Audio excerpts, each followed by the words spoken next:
제15과 부활하신 예수님 4월 14일자 53쪽입니다.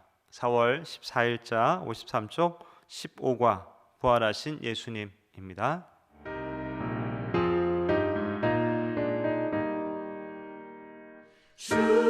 주님께 영광 다시 사신 주 사망 권세 모두 이기시었네.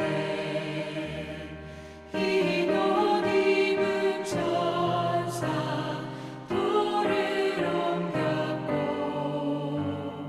누우셨던 곳은 비어 있었네. 주님께 영광 다시 사신 주 사망 권세 모두 이기시었네. 부활의 주님 나타나시사 두려움과 의심 물리치셨네. 주의 교회 기뻐 찬송하여라. 다시 사신 주님 죽음 이겼네. 주님께 영광 다시 사신 주 사망 권세 모두 이기시었네. 생명의 임금 영광의 주님 주님 없는 삶은 헛될 뿐이라. 주의 사랑으로 세상 이기고 요단 건너 본향 가게 하소서. 주님께 영광 다시 사신 주 사망 권세 모두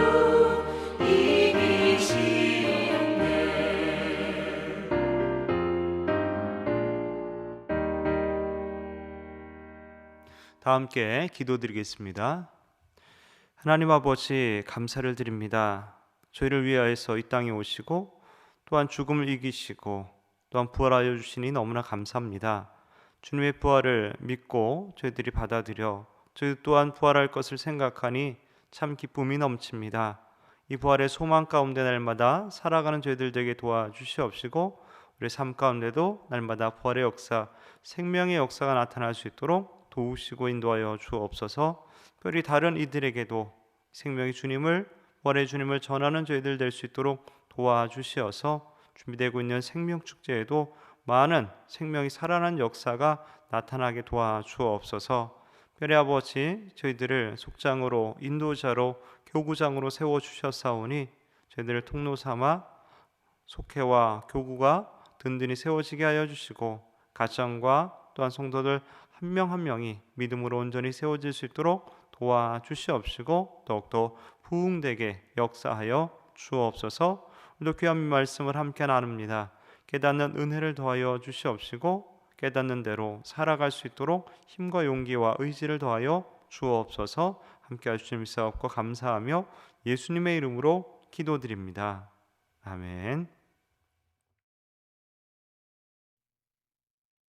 안식일이 다 지나고 안식 후 첫날이 되려는 새벽에 막달라 마리아와 다른 마리아가 무덤을 보려고 갔더니 큰 지진이 나며 주의 천사가 하늘로부터 내려와 돌을 굴려내고 그 위에 앉았는데 그 형상이 번개 같고 그 옷은 눈같이 희거늘 지키던 자들이 그를 무서워하여 떨며 죽은 사람과 같이 되었더라. 천사가 여자들에게 말하여 이르되 너희는 무서워하지 말라. 십자가에 못 박히신 예수를 너희가 찾는 줄을 내가 아노라. 그가 여기 계시지 않고 그가 말씀하시던 대로 살아나셨느니라. 와서 그가 누우셨던 곳을 보라. 또 빨리 가서 그의 제자들에게 이르되 그가 죽은 자 가운데서 살아나셨고 너희보다 먼저 갈릴리로 가시나니 거기서 너희가 배우리라 하라. 보라, 내가 너희에게 일렀느니라 하거늘. 그 여자들이 무서움과 큰 기쁨으로 빨리 무덤을 떠나 제자들에게 알리려고 다름질할세. 예수께서 그들을 만나 이르시되 평안하냐 하시거늘. 여자들이 나아가 그 발을 붙잡고 경배하니 이에 예수께서 이르시되 무서워하지 말라. 가서 내 형제들에게 갈릴리로 가라 하라. 거기서 나를 보리라 하시니라. 여자들이 갈 때 경비병 중 몇이 성에 들어가 모든 된 일을 대제사장들에게 알리니 그들이 장로들과 함께 모여 의논하고 군인들에게 돈을 많이 주며 이르되 너희는 말하기를 그의 제자들이 밤에 와서 우리가 잘 때에 그를 도둑질하여 갔다 하라. 만일 이 말이 총독에게 들리면 우리가 권하여 너희로 근심하지 않게 하리라 하니 군인들이 돈을 받고 가르친 대로 하였으니 이 말이 오늘날까지 유대인 가운데 두루 퍼지니라. 말씀 나누기 부분을 읽도록 하겠습니다. 부활신앙은 기독교의 핵심입니다. 예수님은 죽음을 이기고 부활하셨습니다. 죽음을 이기신 예수님은 우리의 참 주님이시며 지금도 살아서 역사하고 계십니다. 부활하신 예수님은 무덤가에 찾아온 여인들을 직접 만나셨습니다. 그리고 두려움에 떠는 여인들에게 세 가지를 말씀해 주셨습니다. 예수님이 주신 세 가지 말씀은 무엇입니까? 첫째, 무서워하지 말라고 말씀하셨습니다. 안식일이 지나고 새로운 주의 첫날 새벽에 예수님이 죽음을 이기고 부활하셨습니다. 그 동틀 무렵에 여인들이 예수님의 무덤을 찾아갔습니다. 그때였습니다. 갑자기 땅이 흔들리며 진동하더니 하늘에서 천사가 내려와 무덤을 막고 있던 돌을 굴려 그 위에 앉았습니다. 그 모습을 보고 무서워 떠는 여인들을 향해 천사는 예수님이 다시 살아나셨으니 제자들에게 가서 예수님의 부활 소식을 전하라고 했습니다. 여인들은 크게 놀랐지만 예수님이 살아나셨다는 사실에 감격하며 제자들을 향해 달려갔습니다. 그런데 갑자기 부활하신 예수님이 여인들 앞에 나타나 무서워하지 말라고 말씀하셨습니다. 연약한 우리는 예측할 수 없거나 알 수 없는 일을 만났을 때 큰 두려움을 느낍니다. 예수님은 두려워 떠는 우리에게 친히 찾아오셔서 무서워하지 말라 말씀하시며 평안을 주십니다. 둘째, 가라고 말씀하셨습니다. 여인들에게 나타나신 예수님은 가라고 말씀하셨습니다. 이는 부활의 기쁜 소식을 들어야 할 사람에게로 가라는 의미입니다. 인생에서 어디에 있는가는 매우 중요합니다. 은혜의 자리에 있으면 은혜의 사람이 되고 절망의 자리에 있으면 절망의 사람이 됩니다. 절망의 자리는 떠나야 합니다. 예수님의 부활에는 절망을 소망으로 바꾸는 놀라운 힘이 있습니다. 우리는 부활의 기쁜 소식을 가지고 소망이 필요한 세상으로 나아가야 합니다. 여인들은 이제 두려움에 떨던 무덤의 자리에서 생명을 살리는 자리로 가야 했습니다. 무덤가에 있던 여인들처럼 절망하는 사람들에게 가서 부활 소망을 전해야 했기에 가라고 하신 것입니다. 우리도 가야 합니다. 예수 그리스도의 부활 소식을 들고 세상으로 나아갈 때 우리를 둘러싼 절망의 암흑이 물러갑니다. 셋째, 갈릴리에서 만날 것을 말씀하셨습니다. 예수님은 제자들을 내 형제들이라고 부르시며 갈릴리에서 만나자고 하셨습니다. 사실 예수님을 배반하고 떠난 제자들은 내 형제라는 말을 들을 자격이 없었습니다. 우리도 자격이 있어서 부름받은 것이 아닙니다. 전적인 하나님의 은혜로 부름을 받았습니다. 예수님이 갈릴리에서 보자고 하신 것은 그곳이 제자들을 처음 부르신 곳이었기 때문입니다. 제자들은 그곳에서 사람을 낚는 어부의 사명을 받았습니다. 예수님은 제자들이 사명을 회복하길 원하셨습니다. 우리도 첫 부르심과 사명을 회복해야 합니다. 때 제사장들과 장로들은 사람들을 매수하여 예수님의 부활을 감추려 했습니다. 하지만 예수님의 부활을 경험한 제자들이 증인의 사명을 감당하자 그들의 계략은 힘없이 무너졌습니다. 우리도 부활하신 예수님을 다시 만나 부르심과 사명을 회복해야 합니다. 예수님은 죽음을 이기고 부활하셨습니다. 그런 부활의 예수님을 날마다 의지해야 합니다. 부활하신 예수님은 우리가 삶의 문제와 고난 앞에서 두려워할 때 놀라운 평안을 주십니다. 이러한 예수님을 만난 성도는 주님의 부르심에 감격을 회복하여 세상으로 나아가야 합니다. 우리가 은혜 속에서 복음 전파의 사명을 감당할 때 마귀의 궤계는 무너집니다. 말씀 행하기 부분입니다. 묵상 질문 첫 번째, 끊임없이 찾아오는 두려움을 어떻게 이기고 있습니까? 둘째, 일상에서 늘 만나는 사람들에게 예수님을 전한 적이 있습니까? 셋째, 내가 다시 찾아야 할 주님의 부르심과 사명은 무엇입니까? 삶에 적용하기, 신앙생활을 처음 시작했을 때 받은 은혜와 감격, 그리고 삶의 지침으로 받은 하나님의 말씀을 함께 나누어 봅시다. 다시 53쪽부터 말씀 나눌 내용을 함께 보도록 하겠습니다. 부활신앙은 기독교의 핵심이다.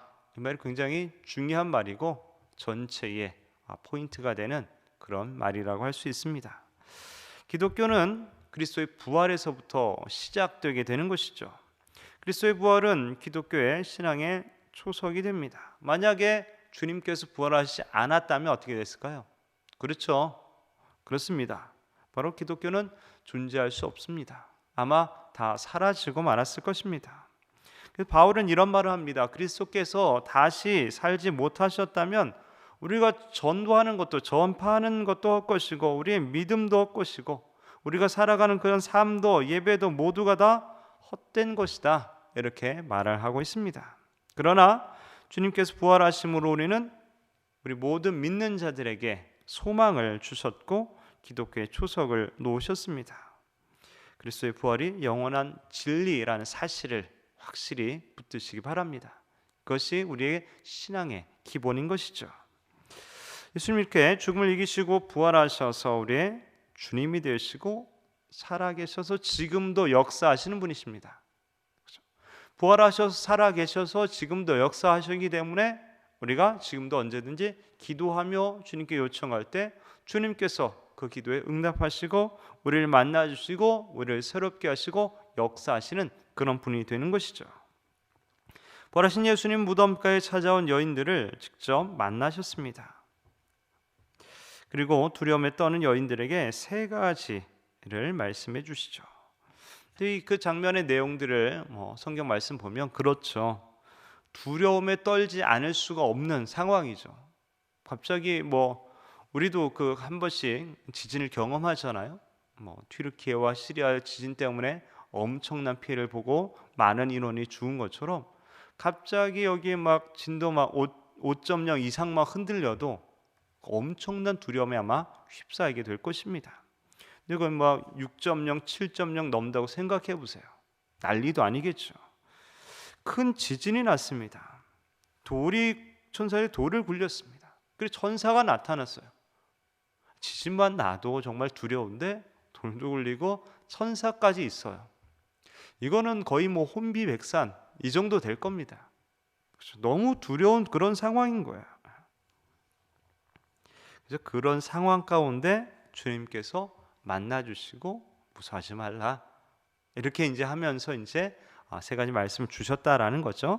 자, 그 내용들을 함께 보도록 하겠습니다. 첫 번째는 무서워하지 말라라고 말씀하십니다. 무서워하지 말라. 안식일이 지나고 새로운 주의 첫날, 안식구 첫날, 오늘날로 말하면 주일이죠. 왜냐하면 당시에 안식일은 언제입니까? 토요일입니다. 그리고 안식구 첫날은 주일이죠. 그래서 오늘날도 주일날 새벽에 부활주일, 그래서 우리가 지키게 되는 것이죠. 그래서 어떤 교단에서 또 부활절 연합 예배를 드리기도 하고 지역별로 드리기도 하고 그렇습니다. 그 새벽에 말이죠. 안식 후 첫날에 새벽에 예수님이 죽음을 이기시고 부활하셨습니다. 죽음을 이기시고 부활했습니다. 그 동틀 무렵에 여인들이 예수님 무덤을 찾아갔어요. 그 깜깜할 때 동틀 무렵이 아직 좀 어둑어둑하지 않았겠습니까? 그럴 때 여인들이 찾아갔어요. 왜? 하필 그 시간에 그날에 찾아갔을까요?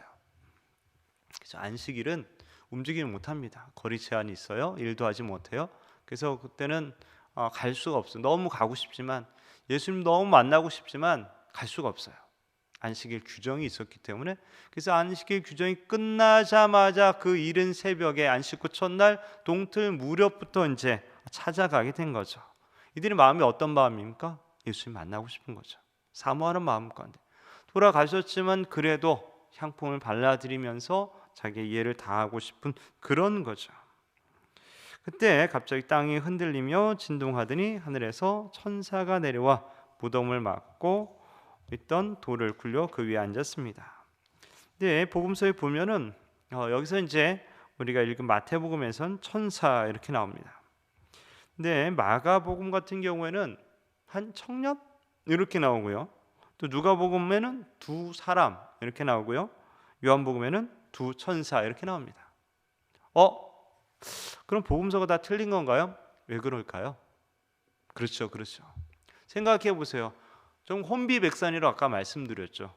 지진만 일어나도 막 두려움에 덜덜덜 떨어가지고 뭐가 제대로 보이지도 않을 텐데 거기 천사가 나타났어요. 어떤 영적인 존재가 막 환한 빛을 막 발하면서 나타나는데 더 두려워서 이게 하나인지 둘인지 뭐 어떤 일이 일어나는지 이거 뭐 제대로 알 수가 없는 상황인 거예요.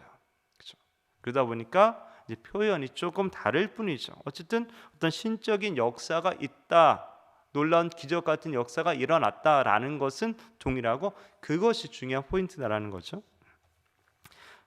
자, 그 모습을 보고 무서워 떠는 여인들을 향해 천사는 예수님 다시 살아났으니 제자들에게 가서 부활 소식을 전해라라고 합니다. 얘들이 크게 놀랐지만 한편으로 예수님이 살아계시는구나라는 사실에 이제 좀 감격스러운 마음으로 제자들에게 빨리 알리고 싶어서 이제 달려가게 됩니다. 달려가는 그 순간에 예수님이 갑자기 여인들 앞에 나타나서 그 여인들을 직접 만나 주시게 되는 것이죠. 그러면서 한 말이 무서워 말라, 무서워하지 말아라 말씀합니다. 연약한 우리는 예측할 수 없거나 알 수 없는 일 만날 때 큰 두려움을 느낍니다. 그렇죠? 너무 이렇게 뭐 생각지도 못한 이런 일들을 만날 때 두렵죠. 이거 내가 감당할 수 없는데 이게 너무 두려운 거죠. 앞일이 이제 어떻게 일어날지 막 아무것도 모를 때 이 두려운 거죠. 그런 큰 두려움. 근데 이 두려움 가운데 가장 큰 두려움 뭘까요? 그렇죠. 죽음입니다. 죽음에 대한 두려움. 뭐 우리가 병 걸리고 뭐 아프고 이런 것에 대한 두려움 뭐예요? 결론적으로는 죽을까봐 죽음에 대한 두려움이죠. 내일 일이 어떻게 될지 이거 뭐예요? 결국 다 죽을까봐 이거와 연관되어 있는 것이죠. 근데 예수님이 나타나서 무서워하지 말라 이런 느낌은 뭡니까? 야, 내가 다 이겼어. 괜찮아. 내가 있잖아. 죽음을 이긴 내가 있잖아. 이런 느낌인 거죠. 죽음을 이기신 그분께서 우리와 함께 하시다. 이게 이제 더 이상 무서워하거나 두려워할 필요도 없다라는 것이죠. 이 땅에 어느 누가 죽음을 이겼겠습니까? 아무리 뛰어난 과학자라 할지라도 아무리 돈 많은 갑부라 할지라도 말입니다. 죽음을 이긴 자가 없습니다.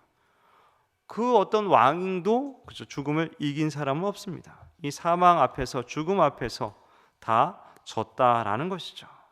네, 이 죽음이 사망이 예수님에게 찾아왔어요.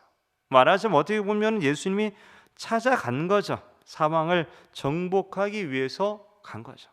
호랑이를 잡으러 호랑이 굴로 가는 것처럼 예수님께서는 그 죽음을 이기시기 위해서 죽음으로 사망으로 찾아갔고 결국 이긴 거죠.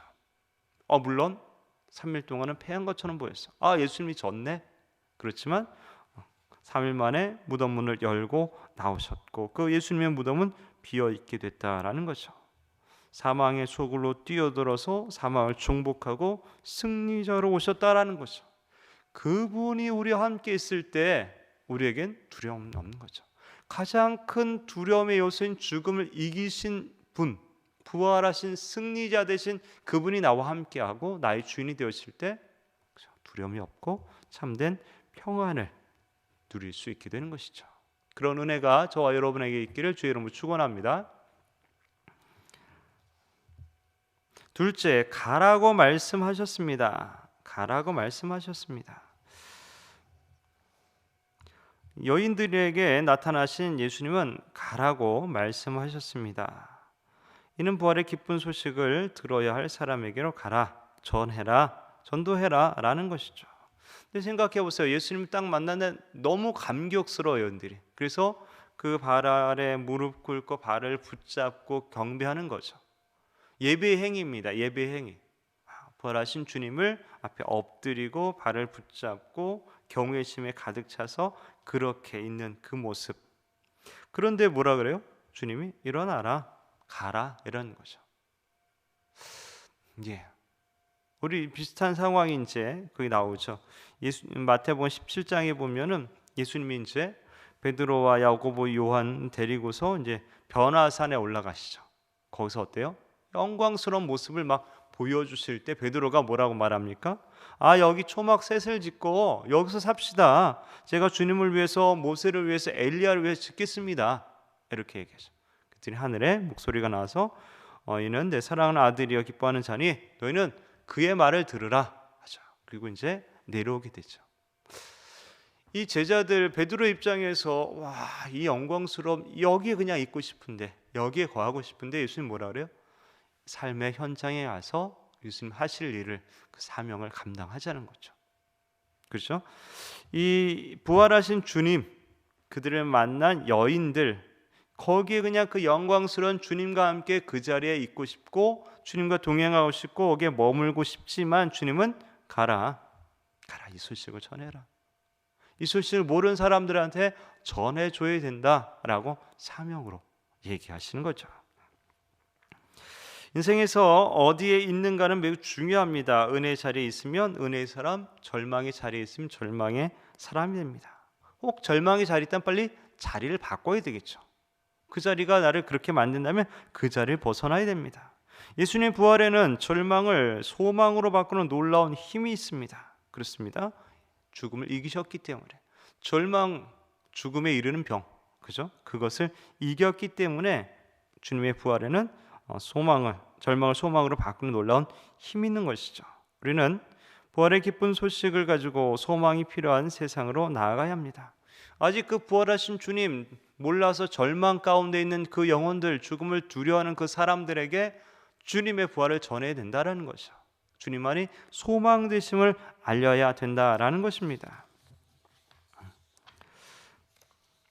우리 기독교는 그래서 다시 말하면 부활의 종교라고도 하지만 소망의 종교다, 이렇게 이제 말할 수 있는 것이죠. 더 이상 이제 절망에 두려워하지 않을 수 있고요. 그죠? 더 이상 떨지 않아도 되는 것이죠. 그래서 소망을 가지고 우리가 나갈 수 있습니다. 다른 종교들 보세요. 다 그죠? 다 죽음이죠, 죽음. 뭐 다른 종교를 보면 뭐 유교 창시자인 공자도 죽고, 불교 창시자인 석가모니도 죽고, 또 이슬람의 창시자인 무하마드 죽고, 다 죽었습니다. 다 무덤이 있고 그렇습니다. 하지만 예수님 어떻습니까? 3일 만에 부활하셨기 때문에 무덤이 비어 있다라는 것이죠. 비어 있습니다. 이게 바로 다른 종교와 절대적으로 차이나는 가장 큰 이유인 것이죠. 비어 있는 겁니다. 그렇기 때문에 절망하지 않고 절망을 이기고 소망을 갖고 일어날 수 있는 것이죠. 인도에서 있었던 일인데 스탠리 존스 선교사가 막 전도를 하고 막 복음을 전하고 막 예수님의 부활을 전하고 막 이렇게 했어요. 그랬더니 한 이슬람 교도 사람이 찾아와서 이렇게 말합니다. 선생님, 우리 이슬람교는 기독교가 갖지 못한 것을 한 가지 더 가지고 있어요. 그게 뭔지 아십니까? 그것은 바로 메디나에 가면 관이 있는데 그 안에 무하마드의 시신이 있어서 그가 일찍이 이 세상에 살고 있었던 역사적 인물이라는 것을 다 알게 된다라는 것입니다. 시신이 있으니까, 관이 있을 시신이 있으니까 역사적 인물. 그러나 기독교는 예루살렘에 가봐도 빈 무덤밖에 없지 않습니까? 그러자 이 스탠리 존스 선교사가 이렇게 얘기했다 그래요. 맞습니다, 선생님. 좋은 점을 지적해 주셨습니다. 바로 그 점이 기독교와 이슬람교 간에 하늘과 땅만큼의 차이가 나게 만드는 것이죠. 당신네 종교가 죽음의 종교인 반면에 우리의 종교는 생명의 종교, 즉 부활의 종교, 즉 소망의 종교가 되었다라는 것입니다.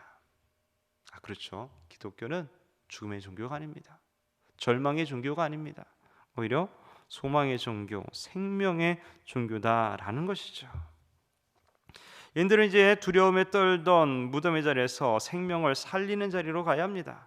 무덤가에 있는 여인들처럼 절망하고 있는 사람들에게 부활 소망을 전해 주어야 된다라는 것이죠. 그래서 주님은 가라라고 말씀한 겁니다. 예수 그리스도의 부활 소식을 들고 세상으로 나아갈 때 우리를 둘러싼 절망의 암흑이 물러가게 되는 것이죠. 아무리 짙은 오래된 흑암이라 할지라도 그렇죠. 작은 촛불 하나를 결코 이길 수가 없습니다. 예수님의 부활 소식이 정말 미미할지라도 이 소식 하나만 있어도 어둠은 다 이길 수 있다라는 것이죠. 절망은 사라진다라는 것입니다. 셋째, 갈릴리에서 만날 것을 말씀하셨습니다. 예수님 제자들을 내 형제들이라고 부르셨습니다. 갈릴리에서 만나자고 했습니다. 사실 따지고 보면 그죠? 배신자들이요. 뭐 이렇게 해야 될 것 같은데 형제들 이렇게 이제 말합니다. 정말 형제들이라고 뭐 이렇게 들을 어떤 자격이 없는 그런 자들에게 주님께서 이제 그렇게 불러주시죠. 뭐 따지고 보면 뭐 저희도 별반 다르지 않습니다. 저희가 뭐 주님 배신한 적이 한두 번이겠습니까? 주님의 약속을 그죠? 지키지 못한 게 한두 번이겠습니까? 주의 말씀을 순종하지 못한 게 한두 번이겠습니까? 그럼에도 불구하고 주님은 우리에게 내 형제들 이렇게 이제 불러 주신다는 거죠. 그 은혜 감사해서 우리가 이제 신앙생활하고 또 그저 주의 말씀 순종하려서 노력하고 이러는 거 아니겠습니까? 전적인 하나님의 은혜로 우리는 부름받은 자입니다. 자, 그럼 예수님이 갈릴리에서 보자고 한 것은 왜 그랬을까요? 왜 하필 갈릴리였을까? 첫 번째로는 거기가 제자들을 처음 부르신 곳이기 때문에 그렇습니다. 제자들을 처음 부르신 곳이다. 첫 만남의 장소이죠. 거기서 갈릴리 호수에서 어부 노릇하고 있던 제자들을 불러서 뭐라 그럽니까? 사람 낚는 어부의 사명을 주죠. 나를 따라오너라 내가 너희로 사람을 낚는 어부가 되게 하리라 이러면서 이제 부르셨던 것이죠.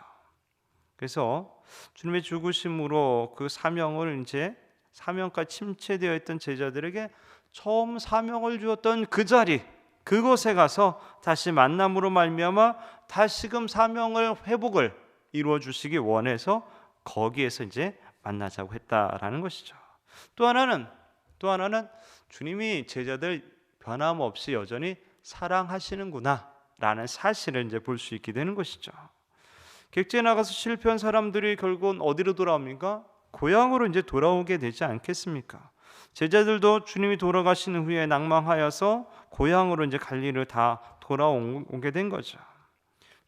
주님이 이제 사람 낚는 어부가 되고 천국 복음을 전파하고 하나님 나라를 위해 살라고 했는데 그거 다 집어 던지고 옛날처럼 다시 돌아와서 어부가 된 것이죠. 그런 사실을 미리 아신 주님께서 먼저 그 제자들보다 먼저 갈릴리에 가서 그들을 기다려 주신다라는 거죠. 그러면서 뭐 이렇게 디베라 바닷가에서 막 조반도 차려주시고 네가 나를 사랑하냐 뭐 이렇게 물으시기도 하고 이러는 거죠. 주님이 그만큼 우리를 사랑하시다. 제자를 사랑한 것처럼 여전히 우리도 그렇게 사랑하신다라는 거죠. 그렇다면 오늘날 우리에게 있어서 갈릴리는 어디 있습니까? 여러분에게 있어서 그 갈릴리는 어디입니까?